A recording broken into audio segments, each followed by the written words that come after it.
How do you like this new test format of the next PowerPoint version? Isn't it beautiful?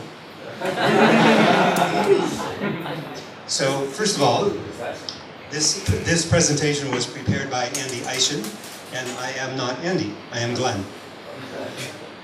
Yeah, you see, that's why he's not here.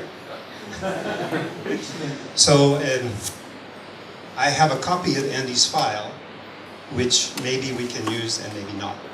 But I know the story, so I will tell you anyway.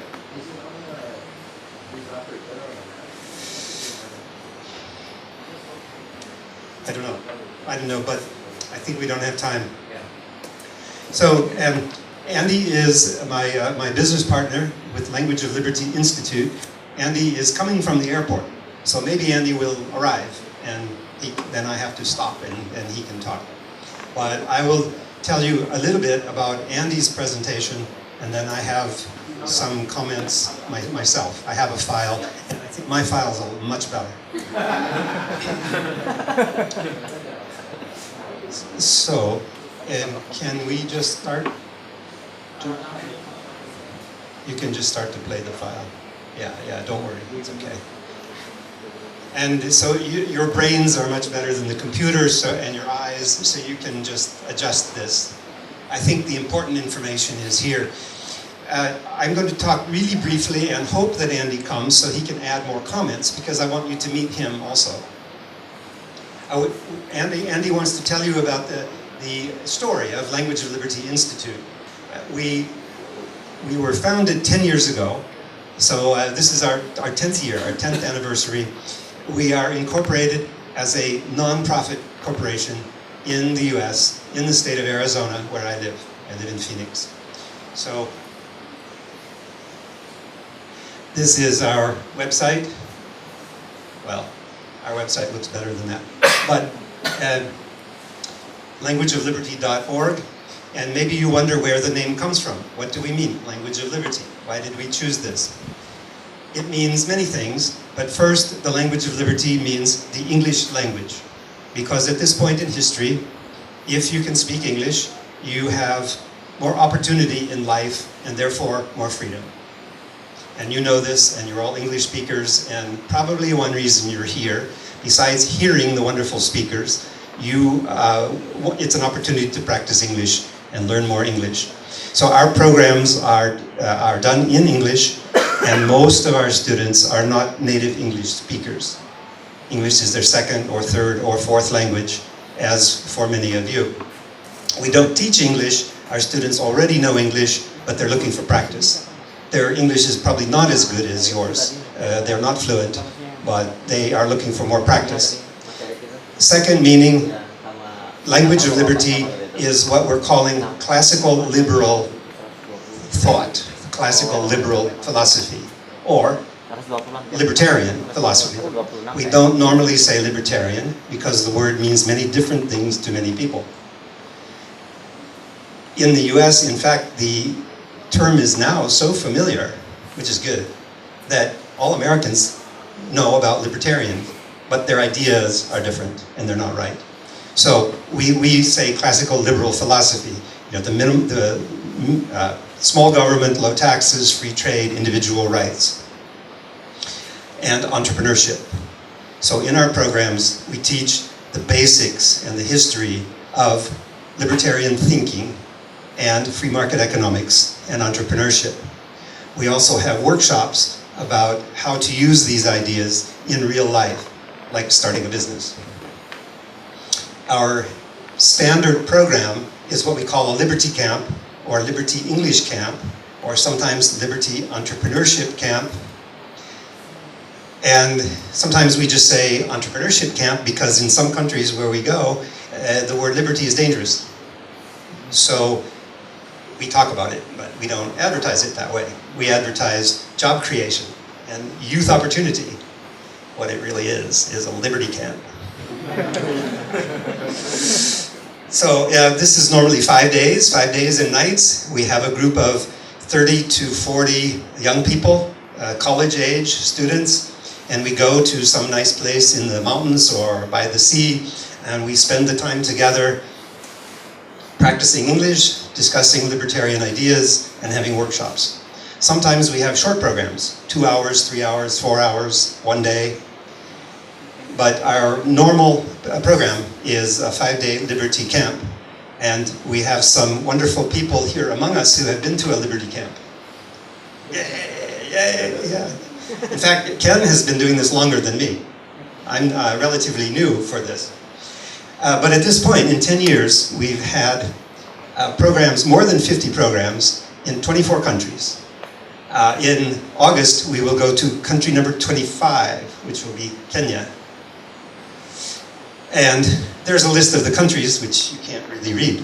Sorry about that. Now, I'm just going to show the slides, but not say anything, and I hope that Andy will come and make some comments. But I think you can see we did our first programs in Lithuania, and those actually started before Andy and I got involved. Ken was part of this, and Virgis, probably some of you know Virgis. They have Ken Lee, they were doing these programs in Lithuania before Andy and I started. Andy and I got involved in 2004. We incorporated in 2005. And what we did is we said, this is really fantastic. What you guys are doing is fantastic. We want to do this in other countries. So Andy and I did not invent this concept. Virgis and Ken Lee and some of our other friends actually invented this concept of a Liberty Camp. What Andy and I did was figure out how to, kind of like franchising, we figured out how to open new camps in new countries. So Virgis is still involved in Lithuania every year. He has programs, but Andy and I are going to new places. And our last one was in Greece. Okay, I will maybe come back to this. Andy wanted to tell you more about our history and our programs, and you can see it's all totally serious, just like this week is. And this is coming up next week from here. 4 of us are going to India. We're going to do a 5-day Liberty Camp in India. Venkatesh is in the background. Hey, stand up. He is our organizer in India. Yay! And David will go. David, yay! And Andy and I will go to India. And in August, we're going to Kenya for the first time and have a 5-day camp. We will also, I think, we're going to try to go to Uganda and go to some small villages and have short seminars in the villages for media and for teachers, professors, for maybe politicians, but opinion leaders. So that will be different. It's not students that we're trying to reach in Uganda. It's the opinion leaders in the smaller towns, and they have elections coming, and we think it's important to try to reach out into, away from the big universities, away from the capital cities, and try to reach people who don't normally have programs like this, and just spread the word. And at the end of August, we will go to Ukraine for our second time and have a Liberty Camp in the forest and the mountains in Ukraine. And anytime you want to know what we're doing, where we're going, please go to our website. There's an events page. And if you want to come, you're always welcome. Just send me a note. Say, hey Glenn, I want to come. Okay. I can't give you a plane ticket, but we'll make sure that you can come and bring your friends. Really reasonable price. And we will probably involve you in discussion groups with the students, because you probably know more about libertarian ideas than they do, and your English is probably a bit better. So I hope I will see you at some of these programs. Thank you. Okay, now my colleague Glenn will speak. Thank you, Andy. One second.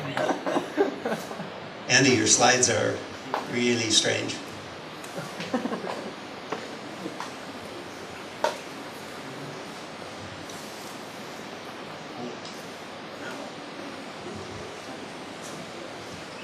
Let me see if I can find my slide.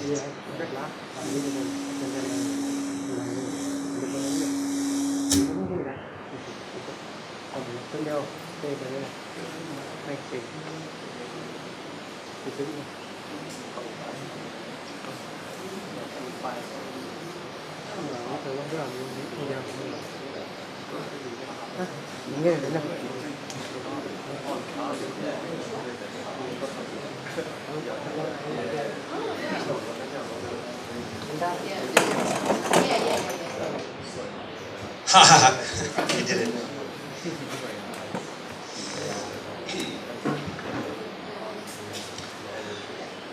Okay, so now this looks like it's going to work better. Now, I would like to ask you just stop and think for a moment. Maybe close your eyes and think back to the time, to the event in your life when you realized that you were not alone. What do you mean, Glenn? What do you mean? But you know what I mean. There was a point in your life, or up to a point, you thought you were the only one in the world who had these crazy ideas about freedom. There was no one else. You didn't know anyone else. The ideas maybe were not well formed, but you knew you were different, philosophically, or in terms of your thinking, maybe your values, but maybe you couldn't express it and you couldn't define it. And then something happened. Something happened, and you discovered that you were not alone. Who remembers that? You remember that moment? For some of us, it was a long time ago. But I know that moment was there. For some people were really lucky because they grew up they grew up with, like Ken Lee. Ken Lee probably never had a moment like that. I'm sure she didn't, because she grew up in a libertarian family. So maybe some of you younger ones also, like Ken Lee, grew up surrounded by libertarian thought.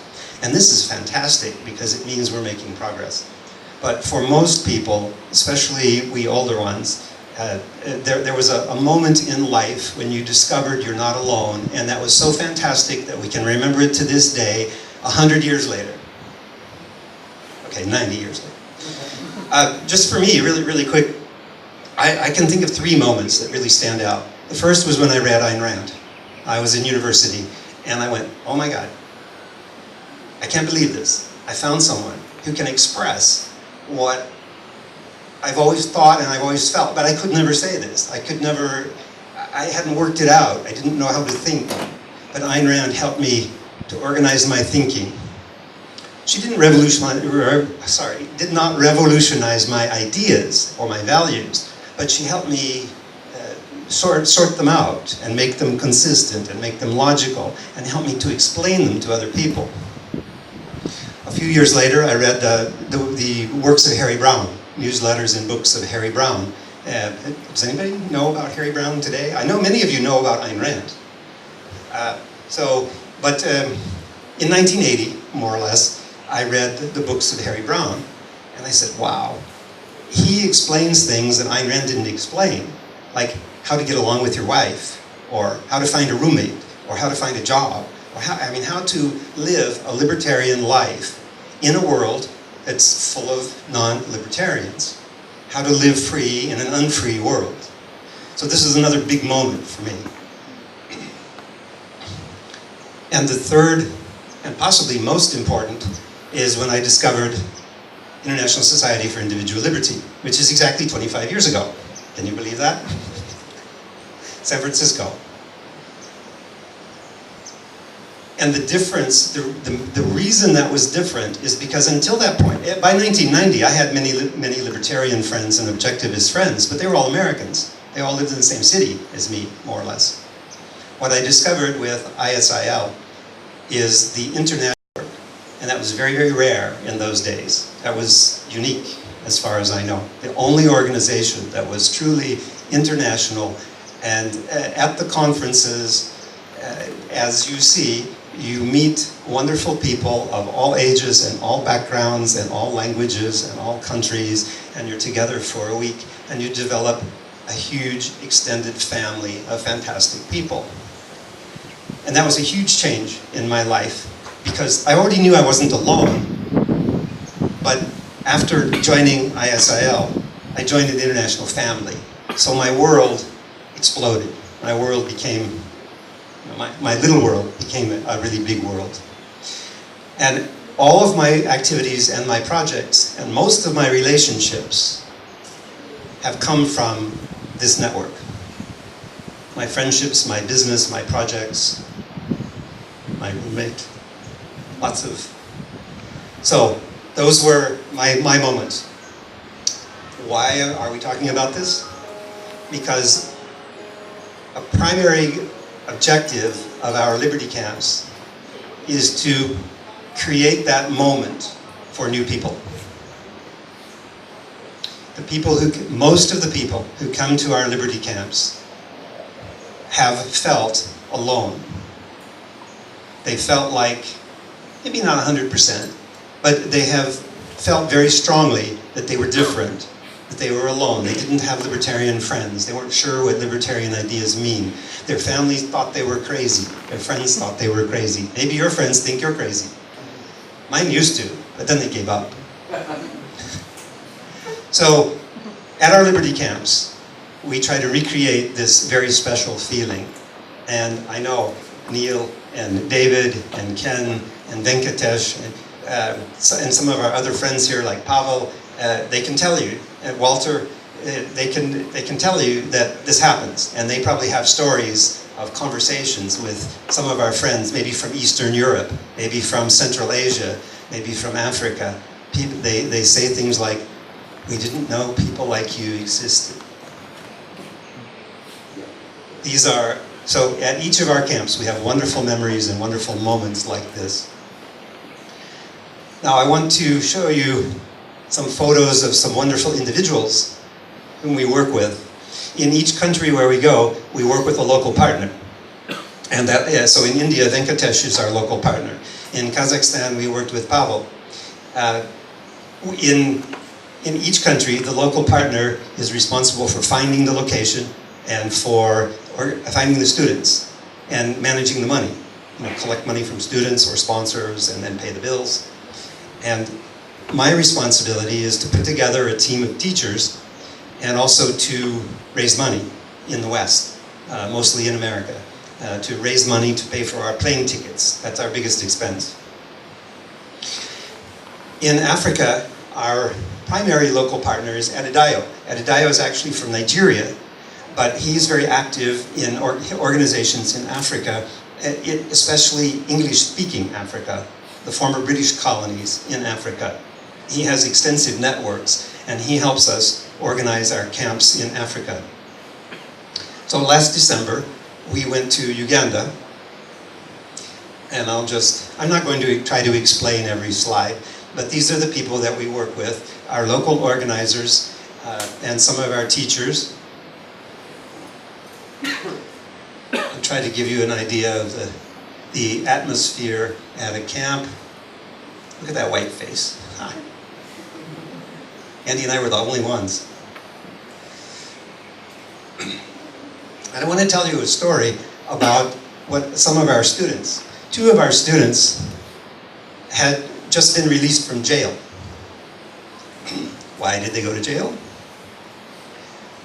Well, they were part of a group. They found a group that they called the Jobless Brotherhood. Now, what they're really doing is, what they're upset about is government policies that keep people unemployed. And I probably don't have to explain to you what that means. But to organize protests and to get the support of a large number of people, they don't say it that way. What they say is, it's the Jobless Brotherhood, because half the population is unemployed, so they get the support of half the population, more or less, especially young people. So Jobless Brotherhood is not just libertarians. It's being led by these young libertarians. And they decided to have a protest at a government ministry. This is not the ministry, I think that's a church. What they did, these are pigs. These are live pigs. And they painted them. Can you see the colors? They painted here two that are yellow and two that are green. And those are the colors of the ruling party. And the pig, of course, like maybe in our cultures, is a symbol of corruption and waste and greed. You know, the pig will eat anything, even if he's not hungry. So their argument is, you know, this is very symbolic. The politicians will they'll eat all the money, whether they need it or not. And they'll waste a lot of it. So the Jobless Brotherhood wanted to protest the corruption and the taxes and the crazy spending and the bad priorities. So they painted the pigs in the color of the ruling party, and they went to the Parliament building, and they went inside. I think, you know, Parliament buildings everywhere, they have security, they have guards, they have guns, but these guys somehow managed to get past all this into the Parliament chambers and have their demonstration. Well, they were arrested. Now, some of you, or all of you, are going, well, yeah, Glenn, what do you expect? I mean, you know, you're trespassing, you're breaking laws, you're bypassing security. What do you expect? You know, they're trespassing, right? They're violating property rights. They deserve to go to jail. But I think the question we want to ask is, and they knew that. They knew that would happen to them.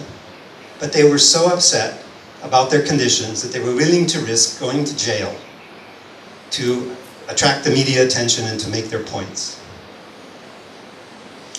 Here's a group of the Muslim Brotherhood, and I think they're in the courtroom here. I'm not sure. I don't know if you could take a picture in the courtroom, but it kind of looks like they're on trial here.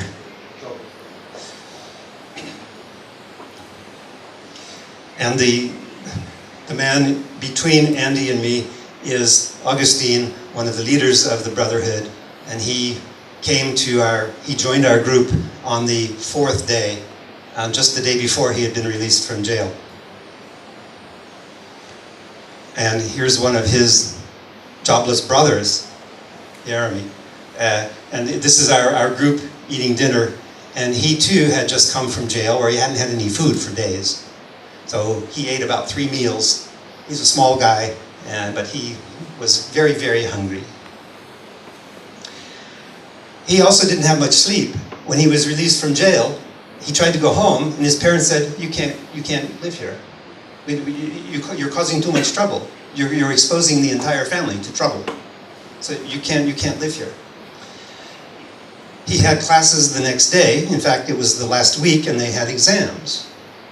And the university wouldn't allow him to enter. He was thrown out of the university, thrown out of his home. We were his only friends. Anyway, this is part of what inspires me to do this job, is to meet fantastic people like these guys, and to work with them, and to try to help them learn the philosophy, learn the arguments, practice the arguments about spreading freedom. After Uganda, we went to Ethiopia, and our partner here is Kidus. Kidus is, well, he's roughly the age of most of you. He's in his, I don't know if he's 25 yet, but he's more or less 25. And he organized a one-day seminar for us in a university town 200 miles north of Addis Ababa. He chose that place because he thought maybe the government wouldn't notice. You know, if you have meetings, big meetings in the capital city, under their nose, they get very nervous. Again, they have elections coming up too. They just had the elections. Guess what the outcome was? The ruling party won every single seat in parliament. Big surprise. But anyway, this was last December, before the elections, and the parties, the politicians, were. It's not illegal to have a meeting. It's not illegal to have a conference, but you need permission, and you have to register. You have to tell them what you want to do, and where, and why, and how many people, and then you have to do what you. If they approve it, you have to. You have to do what you say. So Kidus went and said, "Hey, we're going to have a Liberty Camp." No, wait, we're going to have entrepreneurship, job creation, youth empowerment. Yeah, okay, no problem. But in this university town, somehow this didn't happen. We weren't registered. I guess he thought that the risk was small, and we had our meeting, We expected 30 students. We had nearly 100 because the word spread. You know, at lunch, they all told their friends, hey, you got to come to this. This is really, really good. After lunch, there were nearly 100 students. That's a white man's leg over there. Guess who? It's the guy with crazy slides. Yeah, so, you know, there were no seats. We were sitting on the ground, on the rocks, like you used to do in Lithuania. So, you know, an interesting group, very interesting group of people. They say they could understand us, but they were reluctant to speak. They don't get much practice speaking, but they said they could understand us. But what we didn't know is that the police noticed this. Here's a group of 100 students meeting in this outdoor cafe. What's going on? So they came and they investigated. And when it was over, they arrested some of the students. They arrested the taxi driver who took us to our hotel. They kept them for 24 hours. They were not treated badly, other than being arrested with no charge. But the local police wanted to know, what's going on? What are you doing? Probably the only reason Andy and I weren't arrested is because, you know, we're old white guys speaking English. So it was clear, the authorities didn't understand what we were doing, but it was clear that we were not opposition politicians. So they left us alone. Kidus eventually had to pay money to the police to have these young people released. So I think most of us, not everyone, some of you are from oppressive cultures and you probably have some interesting and maybe very sad stories of your own. I know our friends from North Korea have stories that are much worse than this. But what I want you to know is that there are people like you fighting for freedom all over the world, and sometimes under dangerous conditions and in unfriendly territory. So, hey, you're smiling about this one. In February, we met Kidus in Hyderabad, where he lives, and he had organized a visit to 6 cities where we did 9 seminars. So not a 5-day camp. Next week will be a 5-day camp. It will be over here in Vizag. But February, we had 1-day programs. And every evening, we would get on the bus or get in a car and go to the next city. And each day we had a seminar. And we don't, yay, there he is. Now, I have only good stories about India. This was a fantastic, fantastic trip. The organization was superb. The response was unbelievable, totally supportive. No problems at all with the police. In fact, in one town, we met the local police commissioner, who is an objectivist and libertarian. And we had lunch in his home. So it was the opposite of Ethiopia.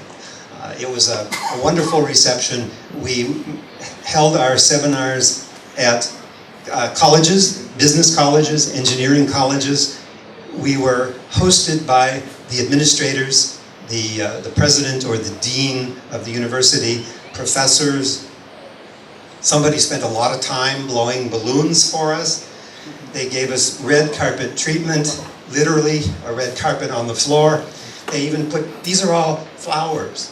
They made these letters out of fresh flowers. Free enterprise. I've never seen anything like it. It was just really amazing. And I'm very, very eager to go back to India many, many times, I hope. And I hope you will all come too. Meet some incredible people, and they are very, very, very open. Very, they're thinking about reform. How can we change? How can we improve India? How can we improve our lives? How can we learn new ideas? How can we find jobs or create jobs? So I think we have a lot of opportunity. Maybe we have the same opportunity in Indonesia. It seems like there are some very good start here, good networks. They honored us with, a scarf, and it was really, really beautiful. And finally, I'll tell you about, who's this guy? Who's that white? That old white guy from England. Our new partner in Ukraine is Vlad. We met Vlad a year ago at our camp in Malta. He came to another one in Italy and another one in Czech Republic. And he said, I've got to devote my life to spreading freedom. I'm going to organize events in Ukraine. And he's now busy doing, he was 19 years old. He's now 20. And he's busy, he's from the East. And you know, that's not such a good place. It's a good place to be from now, not a good place to be. His family has lost businesses and property, and so Vlad is busy, and he's going to organize another camp in August. So this was our first time in Lviv, and there's a picture of Vlad. Not such a good picture there. We have, this was 4 days. Our meeting was 4 days. We have debates, and we have some parties, and we have small discussion groups. We have lectures, videos. And we had to take time to make a special trip to go to see the home of Ludwig von Mises. Your favorite? Anybody's favorite? Von Mises? Okay. So we found his home, took a picture. Everybody's wondering, what are these guys doing? Who is this? So maybe some of you have had another special moment in your life where you've said, and I know this is true for us older guys, where you say, okay, I've had enough talk. It's time to do something. Let's have some action. Let's do something to spread these ideas. What can you do? That inspiration came to me from attending Eyschen conferences in the mid-90s, and from getting to know Ken and Virgis and our other friends. They were already doing things, and I said, what can I do? And my answer is Liberty Camps. That's my thing.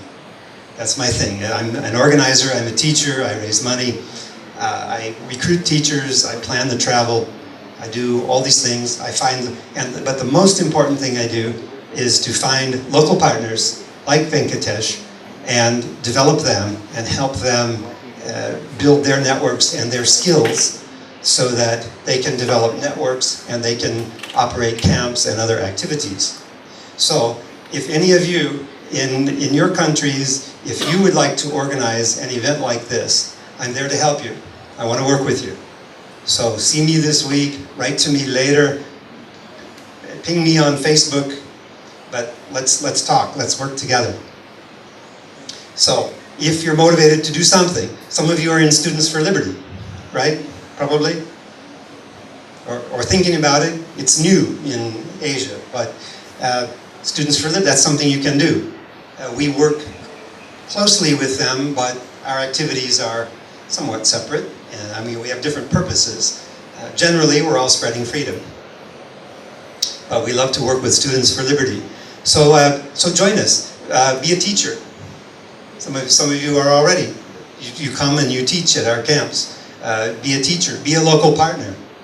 Send your friends, your students. And we always, maybe some of you would be interested in supporting us financially. We always have a need for this. All our people are volunteers. They donate their time. Sometimes they pay for their own plane ticket. Sometimes I have to help them. I have to raise money to help them. But we don't take tax dollars. We don't look for tax money, and we don't receive tax money.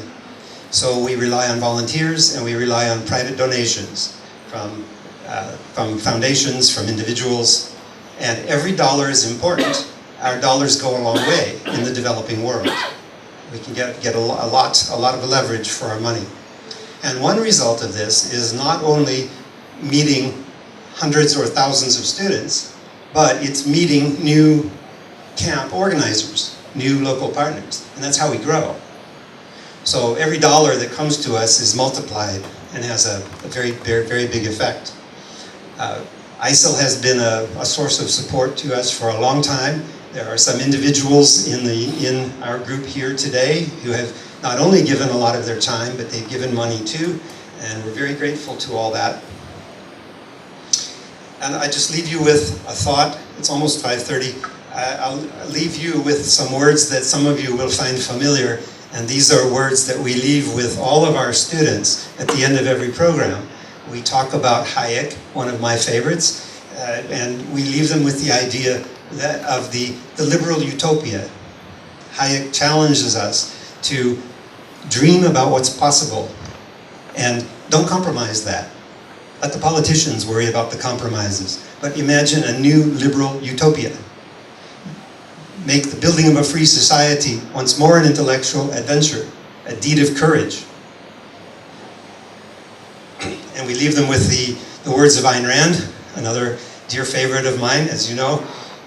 The world you desire can be won. It exists, it is real, it is possible, it is yours. And I want to work with you. So thank you very much.